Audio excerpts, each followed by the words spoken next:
ಹರೇ ಕೃಷ್ಣ. ಎಲ್ಲ ಕೇಳುಗರಿಗೂ ಭಗವದ್ಗೀತಾ ಅಧ್ಯಯನಕ್ಕೆ ಸ್ವಾಗತ. ಭಗವದ್ಗೀತೆಯ 14ನೇ ಅಧ್ಯಾಯವನ್ನು ಗುಣತ್ರಯ ವಿಭಾಗ ಯೋಗ ಎಂದು ಕರೆಯುತ್ತಾರೆ. ಸತ್ವಗುಣ, ರಜೋಗುಣ ಮತ್ತು ತಮೋಗುಣಗಳ ವಿಚಾರವಾಗಿ ತಿಳಿಸಿಕೊಡುವಂತಹ ಅಧ್ಯಾಯ ಇದು. ಕಳೆದ ಸಂಚಿಕೆಯಲ್ಲಿ ಸತ್ವಗುಣದ ವಿಚಾರವಾಗಿ ನಾವು ತಿಳಿದಿದ್ದೇವೆ. ಇಂದು ನಾವು ರಜೋಗುಣ ಮತ್ತು ತಮೋಗುಣಗಳ ವಿಚಾರವಾಗಿ ತಿಳಿದುಕೊಳ್ಳೋಣ. ರಜೋರಾಗಾತ್ಮಕಂ ವಿದ್ಧಿ ತೃಷ್ಣಾ ಸಂಗ ಸಮುದ್ಭವಂ ತನ್ನಿಬಧ್ನಾತಿ ಕೌಂತೇಯ ಕರ್ಮ ಸಂಗೇನ ದೇಹಿನಂ. ಅನುವಾದ: ಕುಂತಿಯ ಮಗನಾದ ಅರ್ಜುನನೇ, ರಜೋಗುಣವು ಮಿತಿಯಿಲ್ಲದ ಆಸೆಗಳು ಮತ್ತು ಬಯಕೆಗಳಿಂದ ಹುಟ್ಟುತ್ತದೆ. ಇದರಿಂದಾಗಿ ದೇಹಧಾರಿಯಾದ ಜೀವಿಯು ಐಹಿಕ ಕಾಮ್ಯ ಕರ್ಮಗಳಲ್ಲಿ ಸಿಕ್ಕಿಕೊಳ್ಳುತ್ತಾನೆ. ರಜೋಗುಣದಿಂದಾಗಿ ವ್ಯಕ್ತಿಗೆ ಐಹಿಕ ಭೋಗದ ಹಂಬಲವಾಗುತ್ತದೆ. ಆತನು ಇಂದ್ರಿಯ ತೃಪ್ತಿಯನ್ನು ಬಯಸುತ್ತಾನೆ. ಈ ಹಂಬಲಗಳು ಇದ್ದಷ್ಟು ಕಾಲವೂ ಆತನು ಬಹಳ ಕಷ್ಟಪಟ್ಟು ಕೆಲಸ ಮಾಡಬೇಕಾಗುತ್ತದೆ. ಆತನಿಗೆ ತನ್ನ ಕಾಮ್ಯಕರ್ಮಗಳ ಫಲದ ಸಂಗವಾಗುತ್ತದೆ. ಇದರಿಂದ ಅವನು ಅಂತಹ ಚಟುವಟಿಕೆಗಳ ಬಂಧಿಯಾಗುತ್ತಾನೆ. ತನ್ನ ಹೆಂಡತಿ, ಮಕ್ಕಳು ಮತ್ತು ಸಮಾಜವನ್ನು ಸುಪ್ರೀತಗೊಳಿಸಲು ಮತ್ತು ತನ್ನ ಪ್ರತಿಷ್ಠೆಯನ್ನು ಉಳಿಸಿಕೊಳ್ಳಲು ಮನುಷ್ಯನು ಕೆಲಸ ಮಾಡಬೇಕಾಗುತ್ತದೆ. ಸಮಸ್ತ ಐಹಿಕ ಜಗತ್ತು ಸ್ವಲ್ಪ ಹೆಚ್ಚು ಕಡಿಮೆ ರಜೋಗುಣದಲ್ಲಿಯೇ ಕೆಲಸ ಮಾಡುತ್ತದೆ. ಸತ್ವಗುಣದಲ್ಲಿ ಇರುವವರಿಗೇ ಬಿಡುಗಡೆ ಇಲ್ಲದಿರುವಾಗ ರಜೋಗುಣದಲ್ಲಿ ಸಿಕ್ಕಿಕೊಂಡಿರುವ ವಿಷಯ ಹೇಳುವುದೇನು? ವ್ಯಕ್ತಿಯನ್ನು ರಜೋಗುಣವು ಬಂಧಿಸುತ್ತದೆ. ಇನ್ನು ತಮೋಗುಣದ ವಿಚಾರವಾಗಿ ನಾವು ತಿಳಿಯುವುದಾದರೆ, ತಮಾತು ಅಜ್ಞಾನಜಂ ವಿದ್ಧಿ ಮೋಹನಂ ಸರ್ವದೇಹಿನಾಂ ಪ್ರಮಾದಾಲಸ್ಯ ನಿದ್ರಾಭಿ ತನ್ನಿಬಧ್ನಾತಿ ಭಾರತ. ಅನುವಾದ: ಭರತ ವಂಶಜನಾದ ಅರ್ಜುನನೇ, ಅಜ್ಞಾನದಿಂದ ಹುಟ್ಟಿದ ತಮೋಗುಣವು ದೇಹಧಾರಿಗಳಾದ ಎಲ್ಲ ಜೀವಿಗಳ ಭ್ರಮೆ. ಈ ಗುಣದ ಪರಿಣಾಮವೆಂದರೆ ಹುಚ್ಚು, ಪ್ರಮಾದ ಮತ್ತು ನಿದ್ರೆ. ಇವು ಬದ್ಧ ಆತ್ಮವನ್ನು ಬಂಧಿಸುತ್ತವೆ. ತಮೋಗುಣವು ಸತ್ವಗುಣಕ್ಕೆ ವಿರುದ್ಧವಾದದ್ದು. ಸತ್ವಗುಣದಲ್ಲಿ ವ್ಯಕ್ತಿಯು ಜ್ಞಾನವನ್ನು ಬೆಳೆಸಿಕೊಂಡು ಪ್ರತಿಯೊಂದು ವಿಷಯವನ್ನು ಅರ್ಥ ಮಾಡಿಕೊಳ್ಳಬಲ್ಲ. ಆದರೆ ತಮೋಗುಣವು ಇದಕ್ಕೆ ವಿರುದ್ಧವಾಗಿ ಕೆಲಸ ಮಾಡುತ್ತದೆ. ತಮೋಗುಣದಲ್ಲಿರುವಂತಹ ವ್ಯಕ್ತಿ ವಾಸ್ತವ ಸ್ಥಿತಿಯನ್ನು ಅರ್ಥ ಮಾಡಿಕೊಳ್ಳಲಾರ. ಮುನ್ನಡೆಯುವ ಬದಲು ಅವನು ಕೀಳು ಸ್ಥಿತಿಗೆ ಬರುತ್ತಾನೆ. ವೇದ ಸಾಹಿತ್ಯದಲ್ಲಿ ತಿಳಿಸಿರುವಂತೆ, ವಸ್ತು ಯಥಾತ್ಮ್ಯ ಜ್ಞಾನಾವರಕಂ ವಿಪರ್ಯಯ ಜ್ಞಾನಜನಕಂ ತಮಃ. ಅಂದರೆ ಅಜ್ಞಾನದ ಪ್ರಭಾವದಿಂದ ಮನುಷ್ಯನಿಗೆ ವಸ್ತು ಇರುವಂತೆಯೇ ತಿಳಿದುಕೊಳ್ಳಲು ಸಾಧ್ಯವಾಗುವುದಿಲ್ಲ. ಹುಟ್ಟಿದ ಪ್ರತಿಯೊಬ್ಬ ವ್ಯಕ್ತಿಗೂ ಸಾವು ನಿಶ್ಚಯ. ಆದರೂ ಮನುಷ್ಯರು ಹಗಲೂ ರಾತ್ರಿ ಕಷ್ಟಪಟ್ಟು ಹಣವನ್ನು ಸಂಗ್ರಹಿಸುತ್ತಾರೆ. ನಿತ್ಯವಾದ ಚೇತನಕ್ಕೆ ಲಕ್ಷ್ಯ ಕೊಡುವುದಿಲ್ಲ. ಇದನ್ನೇ ಇಲ್ಲಿ ಹುಚ್ಚು ಎಂದು ಕರೆದಿರುವುದು. ಅವರು ಆಧ್ಯಾತ್ಮಿಕ ತಿಳುವಳಿಕೆಯಲ್ಲಿ ಮುನ್ನಡೆಯಲು ಇಷ್ಟವನ್ನೇ ಪಡುವುದಿಲ್ಲ. ಆಧ್ಯಾತ್ಮಿಕ ತಿಳುವಳಿಕೆಗಾಗಿ ಇತರರೊಡನೆ ಸೇರಿಕೊಳ್ಳುವಂತೆ ಅವರನ್ನು ಆಹ್ವಾನಿಸಿದಾಗ ಅವರಿಗೆ ಹೆಚ್ಚು ಆಸಕ್ತಿ ಇರುವುದಿಲ್ಲ. ಈ ರೀತಿಯಾಗಿ ವ್ಯಕ್ತಿಯು 3 ಗುಣಗಳಿಂದ ಭೌತಿಕ ಪ್ರಪಂಚದಲ್ಲಿ ಬಂಧಿಯಾಗಿದ್ದಾನೆ. ಸತ್ವಂ ಸುಖೇ ಸಂಜಯತೆ ರಜಾ ಕರ್ಮಣಿ ಭಾರತ ಜ್ಞಾನಮಾವೃತ್ಯ ತು ತಮಃ ಪ್ರಮಾದೇ ಸಂಜಯತ್ಯುತ. ಅನುವಾದ: ಭರತ ವಂಶಜನಾದ ಅರ್ಜುನನೇ, ಸತ್ವಗುಣವು ಮನುಷ್ಯನನ್ನು ಸುಖವಾಗಿರಲು ಬದ್ಧಗೊಳಿಸುತ್ತದೆ. ರಜೋಗುಣವು ಕಾಮ್ಯಕರ್ಮಗಳನ್ನು ಮಾಡಲು ಬದ್ಧಗೊಳಿಸುತ್ತದೆ. ತಮಸ್ಸು ಮನುಷ್ಯನ ಜ್ಞಾನವನ್ನು ಆವರಿಸಿ ಅವನನ್ನು ಹುಚ್ಚಿಗೆ ಬದ್ಧಗೊಳಿಸುತ್ತದೆ. ಸತ್ವಗುಣದಲ್ಲಿ ಇರುವಂತಹ ವ್ಯಕ್ತಿ ತನ್ನ ಕೆಲಸದಲ್ಲಿ ಅಥವಾ ಬೌದ್ಧಿಕ ಅನ್ವೇಷಣೆಯಲ್ಲಿ ತೃಪ್ತಿ ಪಡೆಯುತ್ತಾನೆ. ರಜೋಗುಣದ ವ್ಯಕ್ತಿಗಳು ಫಲದಾಸೆ ಇರುವ ಕರ್ಮದಲ್ಲಿ ನಿರತರಾಗುತ್ತಾರೆ. ತಮೋಗುಣವು ವ್ಯಕ್ತಿಯ ಜ್ಞಾನವನ್ನು ಮುಚ್ಚಿಬಿಡುತ್ತದೆ. ಆತನು ಮಾಡುವ ಕಾರ್ಯಗಳಿಂದಾಗಿ ಅವನಿಗಾಗಲಿ ಅಥವಾ ಇತರರಿಗಾಗಲಿ ಒಳಿತಾಗುವುದಿಲ್ಲ. ಈ 3 ಗುಣಗಳು ಒಬ್ಬ ವ್ಯಕ್ತಿಯಲ್ಲಿ ಇರುತ್ತವೆ. 3 ಗುಣಗಳ ನಡುವೆ ಪೈಪೋಟಿ ಇರುತ್ತದೆ. ಯಾವ ಗುಣವು ಬಲಿಷ್ಠವಾಗಿರುತ್ತದೋ ಆ ಗುಣದ ಲಕ್ಷಣಗಳು ವ್ಯಕ್ತಿಯಲ್ಲಿ ಕಾಣಿಸಿಕೊಳ್ಳುತ್ತವೆ. ಅಂದರೆ ನಿರಂತರವಾಗಿ ಅಲ್ಲಿ ಒಂದು ಪೈಪೋಟಿ ಇದೆ. ರಜಸ್ತಮಶ್ಚಾಭಿಭೂಯ ಸತ್ವಂ ಭವತಿ ಭಾರತ ರಜಾ ಸತ್ವಂ ತಮಶ್ಚೈವ ತಮಾ ಸತ್ವಂ ರಜಸ್ತಥಾ.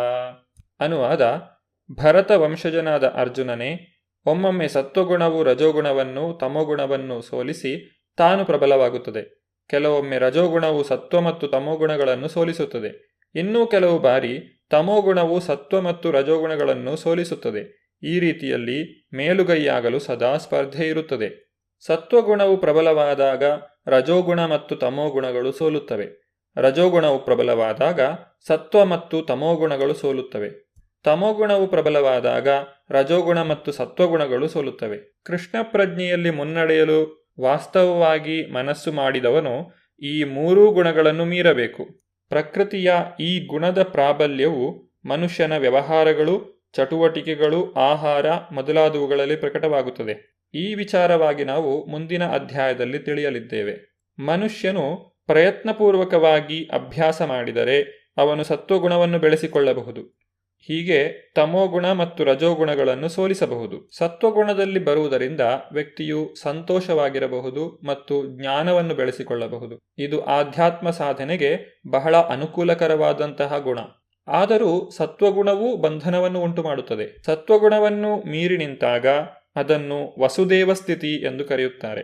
ಈ ಸ್ಥಿತಿಯಲ್ಲಿ ವ್ಯಕ್ತಿಯು ಭಗವದ್ವಿಜ್ಞಾನವನ್ನು ಚೆನ್ನಾಗಿ ಅರ್ಥ ಮಾಡಿಕೊಳ್ಳಬಲ್ಲ. ಮೂರು ಗುಣಗಳು ವ್ಯಕ್ತಿಯಲ್ಲಿ ಹೆಚ್ಚಾದಾಗ ಆತನ ಲಕ್ಷಣಗಳು ಹೇಗಿರುತ್ತವೆ ಎಂಬುದನ್ನು ನಾವು ಈಗ ನೋಡೋಣ. ಸರ್ವದ್ವಾರೇಷು ದೇಹೇಸ್ಮಿನ್ ಪ್ರಕಾಶ ಉಪಜಾಯತೆ ಜ್ಞಾನಂ ಯದಾ ತದಾ ವಿದ್ಯಾತ್ ವಿವೃದ್ಧಂ ಸತ್ವಮಿತ್ಯುತ. ಅನುವಾದ: ದೇಹದ ಎಲ್ಲ ದ್ವಾರಗಳನ್ನು ಜ್ಞಾನವು ಬೆಳಗಿದಾಗ ಸತ್ವಗುಣದ ಅಭಿವ್ಯಕ್ತಿಯನ್ನು ಅನುಭವಿಸಬಹುದು. ದೇಹಕ್ಕೆ 9 ದ್ವಾರಗಳಿವೆ. 2 ಕಣ್ಣುಗಳು, 2 ಕಿವಿಗಳು, 2 ಮೂಗಿನ ಹೊಳ್ಳೆಗಳು, ಬಾಯಿ, ಜನನಾಂಗ ಮತ್ತು ಗುದ. ಸತ್ವಗುಣದಲ್ಲಿ ಮನುಷ್ಯನು ವಸ್ತುಗಳನ್ನು ಸರಿಯಾದ ಸ್ಥಿತಿಯಲ್ಲಿ ಕಾಣಬಲ್ಲ, ಸರಿಯಾದ ಸ್ಥಿತಿಯಲ್ಲಿ ಕೇಳಬಲ್ಲ, ಸರಿಯಾದ ಸ್ಥಿತಿಯಲ್ಲಿ ರುಚಿ ನೋಡಬಲ್ಲ. ಅಂತರಂಗ ಮತ್ತು ಬಹಿರಂಗಗಳಲ್ಲಿ ಮನುಷ್ಯನು ಪರಿಶುದ್ಧನಾಗುತ್ತಾನೆ. ಪ್ರತಿಯೊಂದು ದ್ವಾರದಲ್ಲಿಯೂ ಸುಖದ ಲಕ್ಷಣಗಳಿರುತ್ತವೆ. ಇದು ಸತ್ವಗುಣದ ಲಕ್ಷಣ. ಇನ್ನು ರಜೋಗುಣದ ಕುರಿತಾಗಿ ಹೇಳುವುದಾದರೆ, ಲೋಭ ಪ್ರವೃತ್ತಿರಾರಂಭ ಕರ್ಮಣ ಅಶಮ ಸ್ಪೃಹ ರಜಸ್ಯೇತಾನಿ ಜಾಯಂತೆ ವಿವೃದ್ಧೆ ಭರತರ್ಷಭ. ಅನುವಾದ: ಭರತ ವಂಶದಲ್ಲಿ ಮುಖ್ಯನಾದ ಅರ್ಜುನನೇ, ರಜೋಗುಣವು ಹೆಚ್ಚಿದಾಗ ಅತಿಮೋಹ, ಫಲಾಪೇಕ್ಷೆ ಇರುವ ಕರ್ಮ, ಅಧಿಕ ಶ್ರಮ, ತಡೆಯಲಾಗದ ಬಯಕೆ ಮತ್ತು ಹಂಬಲ ಈ ಲಕ್ಷಣಗಳು ಹೆಚ್ಚುತ್ತವೆ. ರಜೋಗುಣದಲ್ಲಿರುವಂತಹ ವ್ಯಕ್ತಿಗೆ ತಾನು ಆಗಲೇ ಪಡೆದಿರುವ ಸ್ಥಾನದಿಂದ ತೃಪ್ತಿ ಎನ್ನುವುದೇ ಇರುವುದಿಲ್ಲ. ಆತನು ಸದಾಕಾಲ ಇಂದ್ರಿಯ ತೃಪ್ತಿಗಾಗಿ ಹಂಬಲಿಸುತ್ತಿರುತ್ತಾನೆ. ಅಪ್ರಕಾಶಃ ಅಪ್ರವೃತ್ತಿಶ್ಚ ಪ್ರಮಾದೋ ಮೋಹ ಏವ ಚ ತಮಸ್ಯೇತಾನಿ ಜಾಯಂತೆ ವಿವೃದ್ಧೆ ಕುರುನಂದನ. ಅನುವಾದ: ಕುರುವಂಶಜನಾದ ಅರ್ಜುನನೇ, ತಮೋಗುಣವು ವೃದ್ಧಿಯಾದಾಗ ಕತ್ತಲು, ಜಡತ್ವ, ಹುಚ್ಚು ಮತ್ತು ಭ್ರಾಂತಿಗಳು ಕಾಣಿಸಿಕೊಳ್ಳುತ್ತವೆ. ತಮೋಗುಣದಲ್ಲಿರುವಂತಹ ವ್ಯಕ್ತಿಗೆ ವ್ಯರ್ಥವಾಗಿ ಮನಸೋ ಇಚ್ಛೆ ಕೆಲಸ ಮಾಡುವ ಬಯಕೆ. ಕೆಲಸ ಮಾಡುವ ಶಕ್ತಿ ಇದ್ದರೂ ಆತನು ಪ್ರಯತ್ನ ಪಡುವುದಿಲ್ಲ. ಭೌತಿಕ ಪ್ರಕೃತಿಯ ತ್ರಿಗುಣಗಳು ಒಬ್ಬ ವ್ಯಕ್ತಿಯ ಮೇಲೆ ಯಾವ ರೀತಿಯಾದಂತಹ ಪರಿಣಾಮವನ್ನು ಬೀರುತ್ತದೆ ಎಂಬುದನ್ನು ಭಗವಂತನು ಇಲ್ಲಿ ತಿಳಿಸಿಕೊಡುತ್ತಿದ್ದಾನೆ. ಯದಾ ಸತ್ವೇ ಪ್ರವೃದ್ಧೇತು ಪ್ರಲಯಂ ಯಾತಿ ದೇಹಭೃತ್ ತದೋತ್ತಮವಿದಾಂ ಲೋಕಾನ್ ಅಮಲಾನ್ ಪ್ರತಿಪದ್ಯತೆ. ಅನುವಾದ: ಸತ್ವಗುಣದಲ್ಲಿ ಮನುಷ್ಯನು ಸತ್ತರೆ ಅವನು ಮಹರ್ಷಿಗಳ ಪರಿಶುದ್ಧವಾದ ಉನ್ನತ ಲೋಕಗಳನ್ನು ತಲುಪುತ್ತಾನೆ. ಸತ್ವಗುಣದಲ್ಲಿರುವವನು ಬ್ರಹ್ಮಲೋಕ ಅಥವಾ ಜನಲೋಕಗಳಂತಹ ಉನ್ನತ ಲೋಕಗಳನ್ನು ಸೇರುತ್ತಾನೆ ಮತ್ತು ಅಲ್ಲಿ ಸ್ವರ್ಗ ಸುಖವನ್ನು ಅನುಭವಿಸುತ್ತಾನೆ. ಸತ್ವಗುಣವನ್ನು ಅಮಲಾನ್ ಎಂದು ಕರೆದಿದ್ದಾರೆ, ಏಕೆಂದರೆ ಸತ್ವಗುಣವು ರಜೋಗುಣ ಮತ್ತು ತಮೋಗುಣಗಳಿಂದ ಮುಕ್ತವಾಗಿರುತ್ತದೆ.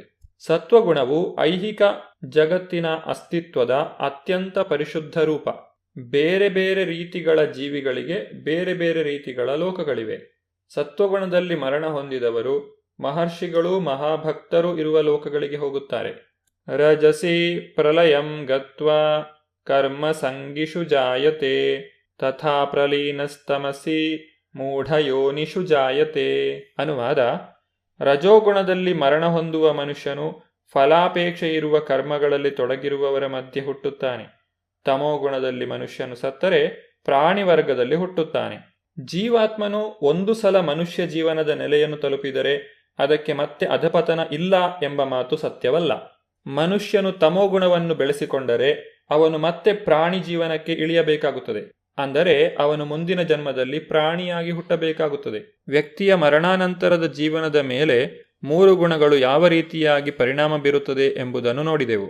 ಈ ಪ್ರಪಂಚದಲ್ಲಿ ಇರುವಾಗ ತ್ರಿಗುಣಗಳು ವ್ಯಕ್ತಿಯ ಮೇಲೆ ಯಾವ ರೀತಿಯಾಗಿ ಪರಿಣಾಮವನ್ನು ಬೀರುತ್ತದೆ ಎಂಬುದನ್ನು ಭಗವಂತನು ಮುಂದಿನ ಶ್ಲೋಕದಲ್ಲಿ ತಿಳಿಸಿಕೊಡುತ್ತಿದ್ದಾನೆ. ಸತ್ವಗುಣದಲ್ಲಿ ಕೆಲಸ ಮಾಡಿದರೆ ಪುಣ್ಯವು ಲಭಿಸುತ್ತದೆ, ರಜೋಗುಣದಲ್ಲಿ ಕೆಲಸ ಮಾಡಿದರೆ ದುಃಖವು ಬರುತ್ತದೆ, ತಮೋಗುಣದಲ್ಲಿ ಕೆಲಸ ಮಾಡಿದಾಗ ವ್ಯಕ್ತಿಯನ್ನು ಅಜ್ಞಾನವು ಆವರಿಸುತ್ತದೆ.